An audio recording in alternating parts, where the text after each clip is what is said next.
Nous sommes en essence des êtres spirituels. Nous avons choisi de nous incarner ici dans la densité de la matière et le flot du temps pour goûter pleinement l'expérience humaine. Cette expérience mystérieuse et vaste se déploie en deux phases qui s'alternent telles les vagues de la mer. Dans la première, nous oublions notre vraie nature puissante et lumineuse, tout comme la nuit venue, nous perdons conscience du monde de la matière englouti dans les brumes du rêve. Alors surgissent la souffrance, la peur, le drame, la destructivité, la cruauté, la maladresse, l'autosabotage, le conflit, la stagnation. Ces ombres sont le visage de notre condition humaine, les traces visibles du chemin spirituel qui nous reste à parcourir.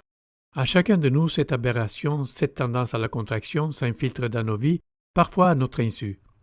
Elle est portée par un flot de conditionnement, ou plus précisément des domestications, un processus enraciné dans des souvenirs oubliés et des mécanismes de défense, et construit sur les traumatismes, l'empoisonnement, la tromperie, la pression sociale, les punitions et les récompenses. Souvent, il prend la forme subtile d'un évitement de la souffrance et la recherche du réconfort immédiat. C'est le voile, celui d'une vision matérialiste ou d'une spiritualité de façade, qui masque notre essence véritable. Puis vient la deuxième phase, rédemptrice et lucide, l'éveil hors de la torpeur, le souvenir vibrant de notre pouvoir créatif, le chemin retrouvé vers la guérison, la libération, la joie véritable et une prospérité qui ne dépend plus des circonstances. Mais sur ce chemin, nous vacillons.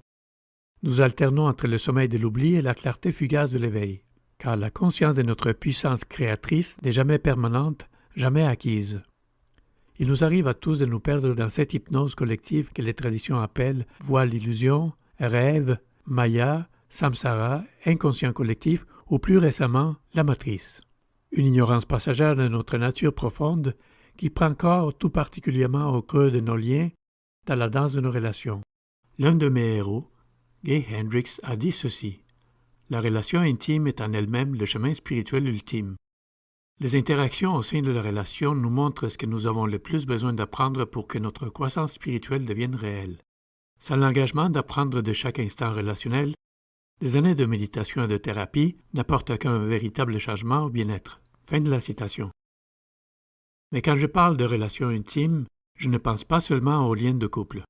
J'entends toute relation qui nous rapproche assez pour révéler les parties de nous-mêmes les moins socialement admirables ou acceptables. Un miroir, parfois tendre, parfois brutal, offert par la présence d'un parent, d'un enfant, d'un frère, d'une sœur, d'un ami cher, d'un compagnon ou d'une compagne de route. Quelqu'un de ses proches pour déclencher nos réactions irrationnelles, révéler nos peurs, nos blessures et nos préjugés, mais aussi assez aimant pour nous accueillir tels que nous sommes. Car en réalité, toutes les relations ne sont pas faites pour soutenir notre chemin de guérison. Très peu de personnes sont vraiment prêtes à désapprendre les comportements qui nous ont été programmés.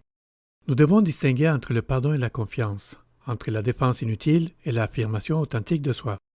Le pardon peut être offert, nous l'offrons à nous-mêmes, mais la confiance doit se mériter et se reconstruire par des gestes positifs significatifs et une démonstration de vulnérabilité. L'affirmation de soi, c'est oser exprimer sa vérité et ses besoins. La défensive ne sert qu'à protéger nos vieilles blessures. Pour qu'il y ait une véritable guérison, il faut rechercher ou accueillir ces relations à la fois aimantes et exigeantes. Une danse consciente avec ceux qui acceptent les mêmes règles et sont prêts à grandir en même temps. Assez proches pour baisser la garde et, dans la lumière du lien conscient, laisser paraître nos vérités les plus vulnérables et assez bienveillants pour que l'ouverture du cœur en vaille la peine et en vaille la joie. C'est précisément là, dans le creuset de l'amour inconditionnel et de l'honnêteté, que nos cœurs sont rassurés, que nos défenses se relâchent, que nos croyances limitantes sont remises en question et que finalement nous commençons à relâcher ces tensions chroniques si souvent insoupçonnées. La qualité de nos relations les plus proches a un effet d'entraînement sur nos familles, sur nos communautés, sur nos groupes, sur le monde du travail et sur la société tout entière. Plus nous guérissons et incarnons ces principes auprès de ceux qui nous entourent, plus nous devenons le changement que nous rêvons de voir dans le monde. Il y a tant d'aspects de la société loin de notre contrôle. En revanche, nous pouvons choisir comment vivre nos pensées, nos émotions les plus intimes et comment être en relation jour après jour, instant après instant, avec les autres. Ce que je vous propose, c'est ceci. Ce n'est qu'en abordant nos relations avec cette importance et sacralité que la guérison devient possible et que l'éveil, la croissance et l'épanouissement peuvent se manifester à travers elle. D'où la nécessité de comprendre les lois inéluctables du bien-être humain, d'intégrer des principes et parfois des contraintes qui nous permettent et parfois nous poussent à nous dépasser, à goûter pleinement notre potentiel. Car une vie sans principes bien réfléchis et clairement ancrés, c'est un voyage sans direction et sans boussole. De ma propre expérience, j'ai choisi la métaphore de la danse de la relation consciente pour incarner ce chemin d'éveil que nous pouvons parcourir ensemble. Une danse qui exige discipline, avec ses règles et ses exercices, mais qui offre aussi une présence accrue, une écoute profonde, une compassion vivante et une joie renouvelée. Peut-être rien de totalement nouveau, mais présenté ici avec une saveur différente, inspiré par le vécu et destiné pour être vécu en duo ou en groupe. Ceci fait partie du programme que je suis en train de préparer pour la fin du 2025, la danse de la relation consciente. Merci beaucoup et hasta luego.